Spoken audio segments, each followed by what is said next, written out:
श्री स्वामी समर्थ. भक्तगण हो, आज आजचा हा पवित्र असा पॉडकास्ट आपल्या सर्वांसाठी एक पर्वणी असेल. त्याचं कारण म्हणजे आजचा हा पॉडकास्टचं चित्रीकरण गुरुदेव श्री दासदिगंबर स्वामींबरोबर आपण प्रत्यक्ष श्री क्षेत्र गावखडी श्री स्वामी समर्थ मठ ह्या स्थळी करत आहोत. आणि म्हणून आपण आता गुरुदेवांना आपण आमंत्रित करूया. गुरुदेव, आपलं ह्या पॉडकास्टमध्ये आम्ही हार्दिक स्वागत करतो. श्री स्वामी समर्थ. श्री स्वामी. आपण थेट विषयालाच हात घालूया. श्री स्वामी समर्थ. आपण भक्तांना वचन दिलेलं आहे की जीवनात कितीही भक्तांना कठीण काळ आला तरी डगमगू नका. स्वामी निरंतरपणे तुमच्या पाठीशी आहेत, आपण सातत्याने सांगता. होय. गुरुदेव, आम्हाला ऐकायला आवडेल की भक्त हा स्वामींच्या सेवेत असताना मुळात कठीण काळ हा काय यावा त्यांच्यासमोर, किंवा भक्तांच्या समोर प्रश्न का उपस्थित व्हावे. श्री स्वामी समर्थ. अत्यंत महत्वाची गोष्ट काय आहे की कोणीही जीव असला की तो भक्त असो व अभक्त, प्रत्येकाच्या जीवनामध्ये जे जे त्याच्या समोर येत असतं ते त्याचं प्रारब्ध असतं. आता प्रारब्ध म्हणजे काय, तर त्याच्याच मागील कर्मांचं फळ. त्यामुळे जर जीवाकडून कर्म घडत आहे तर त्या प्रत्येक जीवाला त्याच्या प्रत्येक कर्माचं फळ हे मिळणारच, चांगलं किंवा वाईट. चांगलं कर्म घडलं तर चांगलं फळ मिळणार, वाईट कर्म घडलं तर वाईट फळ मिळणार. मग आता महत्वाचा मुद्दा काय आहे की भूतकाळामध्ये जे आपल्याकडून घडून गेलं आहे, म्हणजे जी कर्म आपल्याकडून घडली आहेत, आता ती कर्म काय बदलता येत नाहीत. त्यामुळे त्या कर्मापासून प्राप्त होणारं जे फळ आहे ते प्रत्येकाला भोगावंच लागेल, चांगलं किंवा वाईट. मग इथे जो अत्यंत महत्वाचा मुद्दा आहे की जीवनामध्ये कितीही कठीण काळ आला तरी स्वामी भक्तांनी डगमगायचं नाही. कारण स्वामीदेव आपली निरंतरपणे पाठराखण करत आहेत, आपल्या पाठीशी आहेत. याचा अर्थ असा आहे की कर्मानुसार फळ प्राप्त होणार बाबा, ते काही चुकवता येत नाही. त्या कर्मापासून प्राप्त होणाऱ्या फळापासून जर स्वतःची सुटका करून घ्यायची असेल तर त्याला उपाय एकच आहे, आणि तो म्हणजे आत्मज्ञान. आत्मज्ञान झालं तर सर्व कर्म जळून भस्म होतात. त्यामुळे कर्मच जळलं तर त्याचं फळ सुद्धा शेष राहत नाही. मात्र सर्वसामान्य जीव जो आहे त्याला त्याच्या जीवनामध्ये घडलेल्या कर्मांचं फळ मिळणार. मग डगमगू नका असं का म्हटलंय बाबा, तर कर्म आणि फळ हा जो सिद्धांत आहे त्यानुसार तुम्हाला जे जे प्राप्त होतंय आणि ते जर वाईट असेल तर स्वामीदेव काय करतात, कारण श्री स्वामी समर्थ हे प्रत्यक्ष परब्रह्म आहे. स्वामीदेव काय करतात की तू स्वामी नावाच्या नौकेमध्ये बसलास बाबा, आणि नौका सागरामधून चालली आहे, आणि प्रारब्धवश, भक्ताच्या प्रारब्धवश सागरामध्ये वादळ आलाय. सागरामध्ये वादळ आलंय. वादळ आल्यामुळे काय होतं की त्याची नौका जी आहे, प्रपंचाची नौका, ती डगमगू लागते. मात्र जो स्वामीच्या भक्तीमध्ये रत आहे, जो स्वामी भक्त आहे, त्याची नौका स्वामी कधीच बुडू देत नाहीत. इतरांच्या नौका बुडाल्या तरी भक्ताची नौका स्वामी बुडू देत नाहीत. स्वामी त्याला निश्चितपणे पैलतीर करतात. आता आपण म्हणा, हे कसं काय बाबा, तर कर्म चांगली वाईट भक्ताकडून घडत असतात. मग स्वामी काय करतात, एखाद्याच्या समोर जेव्हा अत्यंत वाईट फळ किंवा वाईट भोग येऊन उभे राहतात त्यावेळेला स्वामी त्याच्याच मागील कर्मातील चांगल्या कर्मांचं फळ त्यामध्ये आणून मिश्रित करतात, आणि जे अत्यंत वाईट फळ आहे ते अत्यंत वाईट न लागता भक्त जो आहे तो सहजपणे ते भोग भोगून पुढे निघतो. म्हणजे थोडक्यात काय आहे की कडू कारलं खायची वेळ आली आहे, अरे बाबा हे कडू कारलं कसं खाऊ मी, कारण ते अत्यंत कडू आहे. मग स्वामी काय करतात, त्यामध्ये थोडी साखर भरतात. तर साखर सुद्धा त्याच्याच कर्माचं फळ आहे, लक्षात आलं. साखर मिश्रित करतात, त्यामुळे काय होतं, कडू कारलं सुद्धा आपण सहजगत्या ग्रहण करतो आणि पुढे जातो. जीवनामध्ये तसंच आहे. कठीण काळ येणार नाही का, येणार. मात्र तो कठीण काळ कितीही कठीण असला तरी भक्तासाठी तो सहज शक्य होतो, सहज साध्य होतो. आणि भक्त जो आहे तो स्वामींच्या कृपेने तो कठीण काळ सहजगत्या पार करून पुढे जातो. श्री स्वामी समर्थ. भक्तगण हो, ह्याच्यातून मला असं सांगायला आवडेल किंवा नमूद करायला आवडेल की गुरुदेव आपल्या प्रत्येक भक्ताला पडू देत नाहीत. प्रत्यक्षात ते उचलून धरतात आणि नौकेमध्ये नेऊन बसवतात. गुरुदेव, मला ह्याच्यावरतीच एक प्रश्न आपल्याला विचारायला आवडेल की दैवाचं शासन हे भंग करता येत नाही कोणालाही. आधीच्या प्रश्नाला हे असं जोडून आलेलं आहे असं मला वाटतं. कर्म, शासन आणि दैव, नक्की आपण काय सांगू शकाल याच्याबद्दल? श्री स्वामी समर्थ. अत्यंत महत्वाची गोष्ट काय आहे की दैव म्हणजे काय हे समजून घ्यावं. दैव म्हणजे दुसरं तिसरं काही नसून दैव म्हणजे ज्याचं मूळ कर्मामध्ये आहे. म्हणजे कर्मानुसार माणसाचं दैव तयार होतं. आता दैव म्हणजेच प्रारब्ध, दुसरं काही नाही. हे झालं का? त्यामुळे जसं कर्म केलं आहे किंवा जसं कर्म घडलं आहे त्यानुसारच भोग प्राप्त होतात, प्रारब्ध प्राप्त होतं. त्यामध्ये काही बदल होत नाही. म्हणजे मी असं आता चिकूचं झाड लावलंय आणि त्याला आंबे धरतील असं होत नाही. चिकूचं झाड लावलं तर त्याला चिकूच मिळणार. भरे मग जीवाला किती जरी वाटलं आंबे खावेसे वाटले तरी काही आंबे खायला मिळणार नाहीत, चिकूच मिळणार. म्हणजेच काय की दैव जे आहे, दैव त्याचं शासन कोणालाही भंग करता येत नाही. म्हणजे जे जसं आहे तसंच स्वीकारायला लागतं. कळलं का? मला हे दैव नको असं काही कोणाला म्हणता येत नाही. फक्त मग स्वामी जे आहेत किंवा गुरुदेव जे आहेत ते काय करतात पुन्हा, तर ते भक्ताचं जे प्रारब्ध आहे किंवा दैव आहे ते दुरुस्त करतात. म्हणजे थोडक्यात पुन्हा की कडू कारल्यामध्ये साखर टाकतात आणि भक्ताला खायला देतात. त्यांनी त्याचं दैव जे आहे ते बदललं नाही, त्यातली तीव्रता कमी अधिक केली. लक्षात आलं ना? म्हणजेच काय की दैवाचं शासन जे आहे ते भक्ताला मान्य करावंच लागतं आणि स्वामी सुद्धा ते काही बदलत नाही, त्यामध्ये कुठला हस्तक्षेप करत नाहीत. श्री स्वामी समर्थ. गुरुदेव, अलीकडे आपला जो YouTube चॅनल आहे श्री स्वामी समर्थ अग्निकुंड, त्याच्यात अनेक भक्तांचे प्रश्न असतात आपल्या पॉडकास्टवरती म्हणा किंवा आपल्या विचारांवरती. अनेक भक्तांची अशी खंत आहे की मी स्वामींची सेवा करतो, मी स्वामींची सेवा करते, मी पारायण करते, पण प्रत्यक्ष मला स्वामी काहीच दिसत नाहीत किंवा मला काही त्याच्यात कुठल्या प्रकारची अनुभूती येत नाही. आपण नक्की पारायण किंवा स्वामींची सेवा हे भक्तांना काय अवगत आहे हे आपल्याला आपण आपल्या भक्तांसाठी सांगू शकाल का? कारण 15-15 दिवस मी पारायण केलं, मी 15-15 दिवस निर्जल उपवास केले किंवा अजून तत्सम काही सेवा केली तरी मला स्वामी प्राप्त होत नाहीत, स्वामींची सेवा प्राप्त होत नाही किंवा मला माझं खंत आहे की स्वामी कुठे दिसत नाहीत.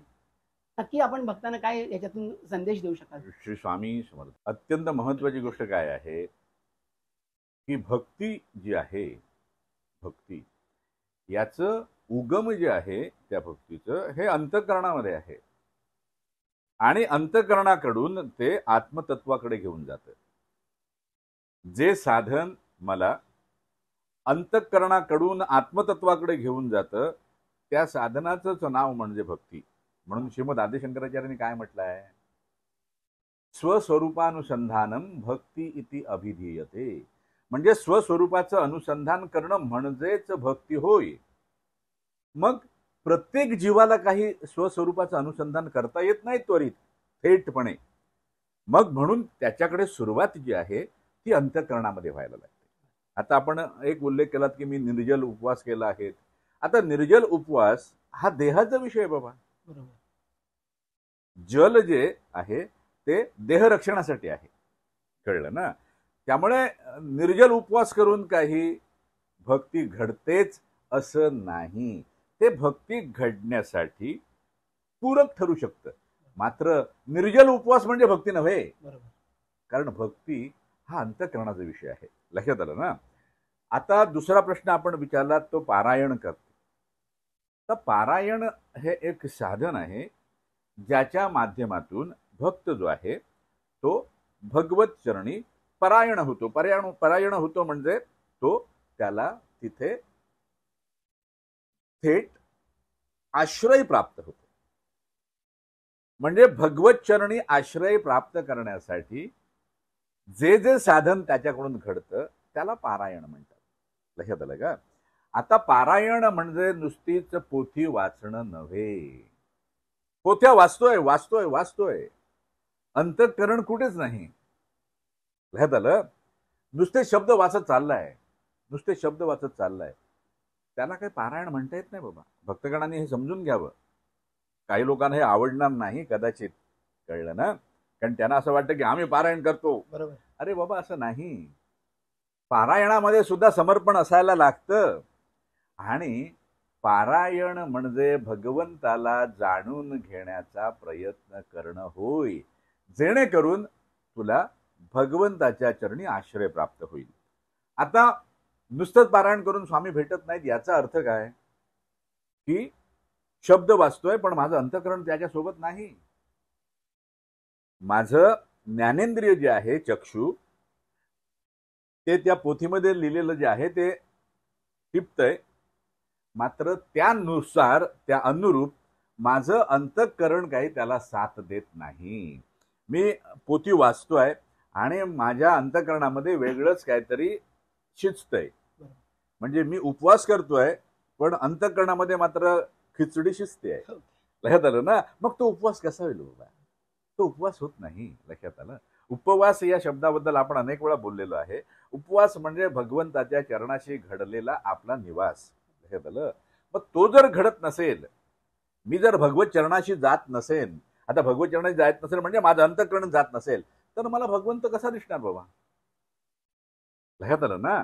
त्यामुळे देहाला त्रास करून 15-15 दिवस बसून आहे, पाठीचा कणा दुखतोय, पण त्याने काही भगवत प्राप्ती होत नाही. कारण भगवत प्राप्तीचा आणि देहाला त्रास देण्याचा कोणताच संबंध नाही. भगवंत जर मला साक्षात व्हायला हवा असेल तर माझं अंतःकरण जे आहे ते निर्मल व्हायला हवं. अंतःकरण निर्मल झालं की भगवंत जो निरंतरपणे माझ्यासोबत आहे, जो निरंतर माझ्यासोबत आहे, तो मला दृश्य होतो. हे कसं आहे की चष्म्यावर जर धुरळा बसलेला असेल तर त्या चष्म्यातून मला काहीच दिसत नाही. धुरळा बाजूला केला, चष्मा स्वच्छ केला की जे आहे ते दिसतं. तसंच भगवंत आहे, स्वामी आहेत, निरंतरपणे आहेत, चराचराला व्यापून उरलेले आहेत. कळलं ना? ते मला दृश्य होतात. त्यासाठी माझं अंतःकरण जे आहे ते निर्मल व्हायला हवं. पारायण करून जर अंतःकरण निर्मल झालं तर निश्चितपणे स्वामी दृश्य होतात. मात्र त्यासाठी अत्यंत महत्वाची गोष्ट जी स्वामींनी सांगितलेली आहे ती म्हणजे अनन्याश्चिंतयन्तो माम.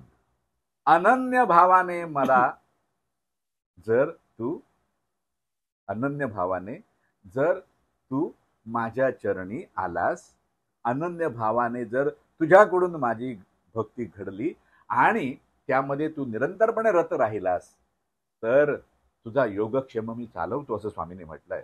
कळलं ना? त्यामुळे महत्वाचं काय आहे की स्वामी चरणी अनन्य व्हायला हवं. पारायण करताना त्या पारायणामध्ये मला निरंतरपणे स्वामी दिसायला हवेत. स्वामीच दिसले नाहीत त्या पारायणामध्ये तर मग स्वामी साक्षात कसे होणार बाबा? लक्षात आलं ना? त्यामुळे अंतःकरण अत्यंत महत्वाचं. देहाला त्रास देत बसायचं नाही. श्री स्वामी समर्थ. अंतःकरणाचा जो आता विषय आपण सांगितला, अंतःकरण जर जागेवरती नसेल एखाद्याचं आणि त्याच्यात त्या अंतःकरणात अनेक प्रकारचे विविध रंग जर असतील, बरोबर, तर तो अंतरंगाचा विषय असतो. आणि आपण नेहमी मार्गदर्शन करतात की अंतरंग हा मूळ आहे भक्ती मार्गातला.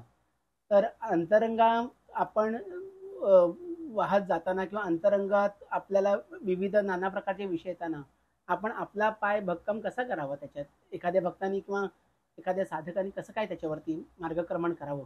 अत्यंत महत्वाचा विषय आहे. थोडक्यात काय की अंतःकरण जे आहे ते स्थिर आणि निर्मल करण्यासाठी काय करावं? अगदी बरोबर. बरोबर. हो. अंतःकरण स्थिर करण्यासाठी आणि निर्मल करण्यासाठी काय करावं? याच्यासाठी अत्यंत सोपा, साधा, अगदी सहजगत्या करण्याचा उपाय म्हणजे नामाचा उपाय. सर्व संत मंडळींनी सुद्धा सांगितलंय, वेदांनी सुद्धा त्याचा जयघोष केलेला आहे. स्वामी नाम घ्यावं. स्वामी नाम हा असा उपाय आहे जो जीवाला प्रपंच आणि परमार्थ दोन्ही साध्य करून देतो. प्रपंचही साध्य होतो आणि परमार्थही साध्य होतो. नाम जे आहे हे असं साधन आहे जे जीवाला आत्मतत्वाच्या ज्ञानाच्या दिशेने घेऊन जातं. होय, त्यामुळे अंतःकरण स्थिर करायचं असेल तर स्वामी नाम घ्यावं. अंतःकरण निर्मल करायचं असेल तर श्री स्वामी समर्थ नाम घ्यावं. आणि आपल्याला सांगतो, या नामाचा प्रताप एवढा आहे, नामाचा प्रताप एवढा आहे की जेव्हा जेव्हा भक्त त्या नामामध्ये रंगून जातो, रंगून जाणं महत्वाचं आहे, तो त्या नामामध्ये रंगून जातो आणि केवळ नामाचाच रंग धारण करतो. आणि इतर रंग ज्या वेळेला त्याचे फिक्के पडतात त्यावेळेला निश्चितपणे तो जो नामी आहे, म्हणजे स्वामी आहे, तर भगवंत आहे, तो भगवंत स्वामी त्या भक्ताच्या समोर निश्चितपणे उपस्थित होतात. एवढं या नामाचं सामर्थ्य आहे. म्हणून अंतःकरण निर्मल करायचं असेल नाम घ्या, अंतःकरण स्थिर करायचं असेल तर नाम घ्या. बाकी काही करण्याची आवश्यकता उरत नाही. बाकी काही करण्याची आवश्यकता नाही. संत मंडळींनी उगाच सांगितलंय का बाबा? संत मंडळी म्हणजे देवाहूनही श्रेष्ठ असलेले, आणि त्यांनी भगवंताचं नाम घ्यायला सांगितलंय, कारण त्यांनी त्याचा अनुभव केला आहे. संतांचे बोल हे अनुभूतीचे असतात, अनुभव सिद्ध असतात. आणि म्हणून नामाचा महिमा आपण समजून घ्यावा, नामाचं महात्म्य समजून घ्यावं आणि नाम घ्यावं, नामात राहावं, नामाच्या रंगाने स्वतःला रंगवून टाकावं. म्हणजे इतर रंग जे आहेत ते कुठेही दृश्य होत नाहीत. केवळ नामाचा रंग म्हणजेच माझ्या आराध्य दैवताचा रंग, म्हणजेच माझ्या स्वामींचा रंग. मी स्वामी नामामध्ये रंगून जातो आणि माझं अंतःकरण जे आहे ते स्थिर होतं आणि ते निर्मलही होतं. श्री स्वामी समर्थ. ह्या प्रश्नाला लागून अलीकडे आपल्या ह्या यूट्यूब चॅनलवरती अनेक भक्तांनी हा पण प्रश्न विचारलाय की नामाची महती किंवा भक्ती करताना भक्ती आणि प्रपंचाची सांगड कशी घालावी. कारण ह्याच्यात सुद्धा काहींना द्विधा मनस्थिती असते की भक्ती करायची म्हणजे सर्व काही सोडून भक्ती मार्गालाच राहायचं आणि फक्त भक्ती म्हणजे देवाच्या चरणी म्हणजे स्वामींच्या चरणांकडे उपस्थित राहावं आणि भक्ती करावी. स्वामीच आपला प्रपंच चालवतात. पण प्रपंच आणि भक्ती ह्याच्यामध्ये चालताना माणसाची म्हणजे आजकाल भक्तांची असं पाहायला दिसतं की फार दमछाक होते. तर आपल्याला आपल्या ह्या पॉडकास्टच्या माध्यमातून आपण काय सांगू शकता की प्रपंच आणि भक्ती किंवा स्वामी नाम ह्याची सांगड कशी घालता येईल? श्री स्वामी समर्थ. हे कसं होतंय की मला चूल पेटवायची आहे, ज्याच्यावर मला माझं भोजन तयार करायचं आहे. आणि त्यासाठी मी लाकडं जमा केली, त्यांची मोळी बांधली आणि घेऊन आलो. आणि घरी आल्यानंतर मी विचारतोय स्वतःला, अरे या लाकडांची सांगड कशी घालायची? या लाकडांची सांगड कशी घालायची? अरे सांगड घालण्याचं काय कारण आहे?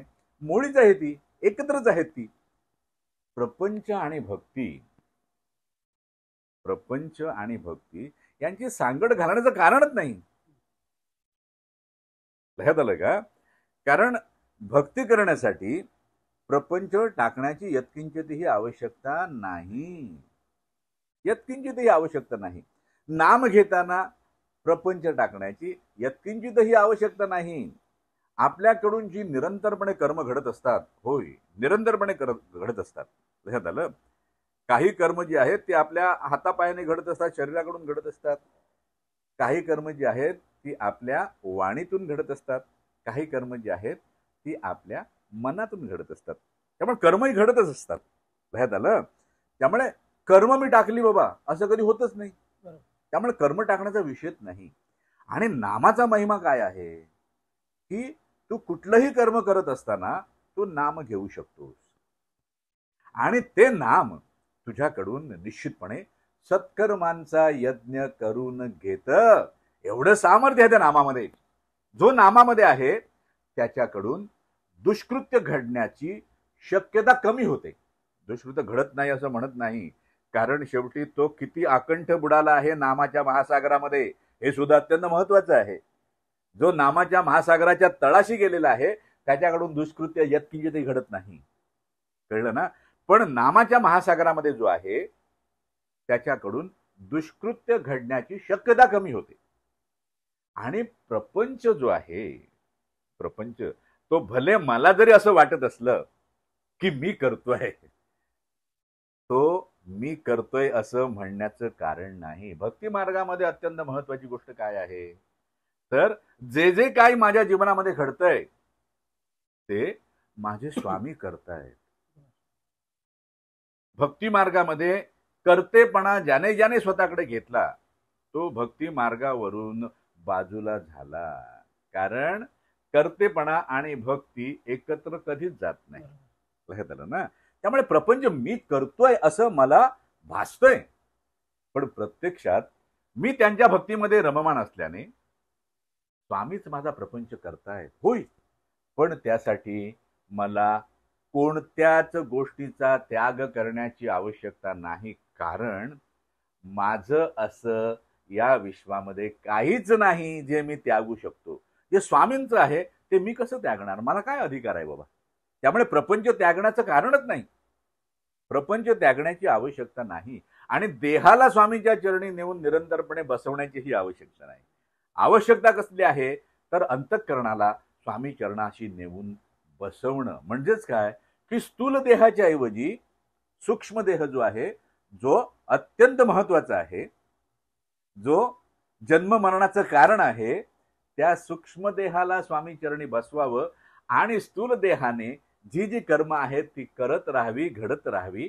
म्हणजे प्रपंचही उत्तम होतो आणि परमार्थही उत्तम होतो. लक्षात आलं ना? त्यामुळे प्रपंच आणि भक्ती हे वेगळे आहेत असं समजण्याचं कारणच नाही. मी प्रपंच करताना श्री स्वामी समर्थ म्हणतोय, अरे भक्ती पण घडते बाबा. मग माझा प्रपंच हीच माझी भक्ती आहे, प्रपंच हीच माझी साधना आहे. कारण निरंतरपणे नाम माझ्या मुखात आहे. लक्षात आलं ना? त्यामुळे सांगड घालण्याचा विषयच नाही, ते एकच आहे बाबा. फक्त समजण्यामध्ये आपण गफलत करतोय, कारण अविद्या प्रबळ आहे. श्री स्वामी गुरुदेव, आज आपण ज्या जागेवरती, ज्या भूमीमध्ये आपण बसून पॉडकास्ट चित्रित करतो, ह्या मठामध्ये, या चैतन्यमयी अशा मठामध्ये अध्यात्माची ही गावखडी, श्री स्वामी समर्थ मठ गावखडी हे अध्यात्माची पंढरी आता समजली जाते. तर आता मी थोडंसं विषयांतर करतो, अध्यात्म आणि भक्ती. कारण परत एकदा मी अध्यात्म करतो किंवा मी अध्यात्म करते म्हणजे नक्की काय करते किंवा काय करतो. मग स्वामी नाम घेतो म्हणजे मी अध्यात्म करतो. हाही एक आता हल्लीकडे आपल्याला हा एक बदल पाहायला मिळतो भक्तांकडनं. किंवा त्यांचे प्रश्न येतात की मी अध्यात्म काय प्रकारे करावं किंवा मी कसं करावं. आपण ह्याच्याबद्दल काही श्री स्वामी अध्यात्म म्हणजे काय? खरं तर स्वस्वरूपाची ओळख, स्वतःला जाणण्याचा प्रयत्न करणं हा अध्यात्माचा मार्ग आहे. आणि भक्ती काय आहे? स्वस्वरूपाचे निरंतरपणे अनुसंधान. झालं. त्यामुळे अध्यात्म आणि भक्ती वेगळं समजण्याचं कारण नाही, पहिली गोष्ट. मात्र भक्ती म्हणजे स्वस्वरूपाचे अनुसंधान घडतंय का फक्त आपण टिळे लावत बसलोय, अक्षता वाहतोय, हळदी कुंकू वाहतोय आणि त्याला भक्ती म्हणतोय? हे उपचार आहेत बाबा. कळलं ना? त्यामुळे भक्ती म्हणजे स्वस्वरूपाचे अनुसंधान करणं. अध्यात्म म्हणजे स्वस्वरूपाची ओळख करून घेणं, जाणणं. मग आता मी जाणल्याशिवाय अनुसंधान कसं करणार बाबा?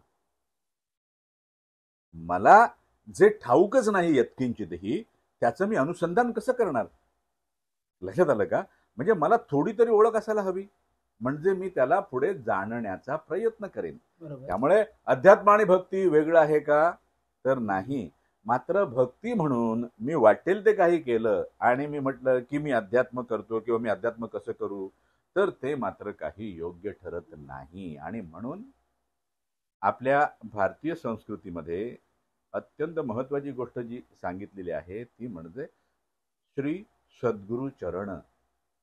गुरुचरण सापडल्याशिवाय खरी भक्ती उदयास येत नाही.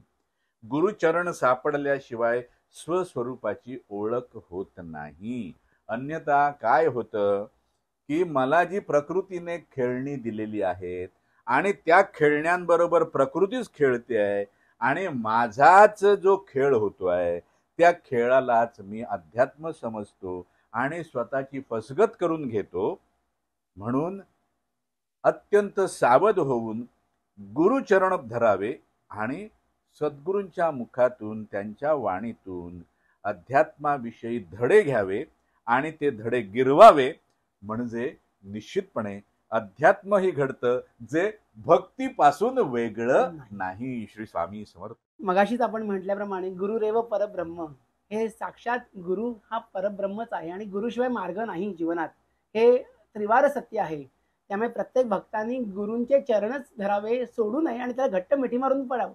स्वामी तरच प्रत्येक भक्ताला त्याचा मार्ग, जीवनातला मार्ग क्रमण करताना कुठलाच अडथळा येणार नाही. मग अध्यात्म, भक्ती, अंतरंग, अंतःकरण, निष्काम भाव हे सर्व काही सोपं होऊन जातं.